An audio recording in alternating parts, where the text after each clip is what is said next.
Hi, I'm Candy Shaw from Atlanta, Georgia. I'm an educator and the founder and creator of Sunlights Balayage, professional balayage lightener.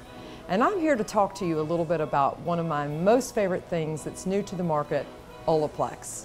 For me, Olaplex has been a game changer in many ways. Not only is it for preventative maintenance and making my hair colors even more beautiful, but it's also helped me protect people from coloring outside of the lines as they are balayaging hair. I like to consider my lightener an equal opportunity lightener, meaning adding an additive in it is actually a wonderful thing that we welcome.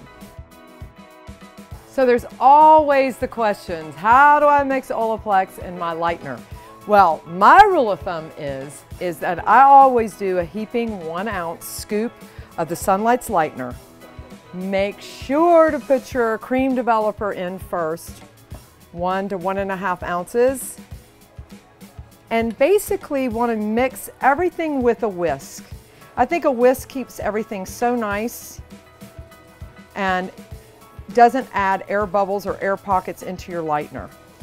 So I mix it with a whisk, making sure that my Sunlights gives me a nice creamy consistency like that of sour cream. So after I get the mixture that I like, then I only take 1/8 of an ounce of the Olaplex and mix in.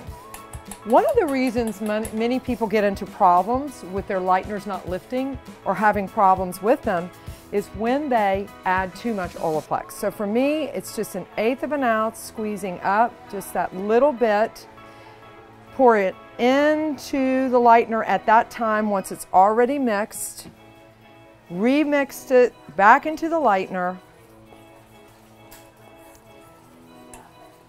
and you should have wonderful, smooth, perfect lightener every time. Remembering that the sour cream consistency of your lightener should be able to go just like that in your bowl, and it should look perfect like that. Now, there is always that question, do I mix it with a higher developer? I personally have had no problems with Olaplex. I mix it with a 40 volume cream developer every time. I do place my balayage under heat, but not forced heat. Only something like a Climazone by Wella or a roller ball or infrared lights, but not under the dryer. So if I do need to bump up my balayage, I just add a little heat.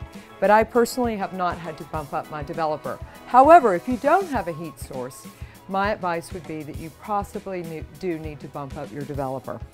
But I just mix with 40 volume cream. I also mix Olaplex with all of the permanent, demi-permanent lines that I use by Wella. I absolutely love the results that I get from it. And I just can't say enough about this bond multiplier and what it does to the hair and how it makes the hair feel when you're done. So try some. I know that it's been a game changer for me. I know that Olaplex has really rocked my career. 35 years behind the chair, painting hair, coloring hair. It's just a colorist's dream to be able to know that back in your hip pocket, you have the protectant that you need to make sure that when you color outside of the lines, that your hair is protected and it will look shiny and healthy every time. My advice to you as a hairdresser is to get some Olaplex in your life. I know that I'm glad that I got it into mine.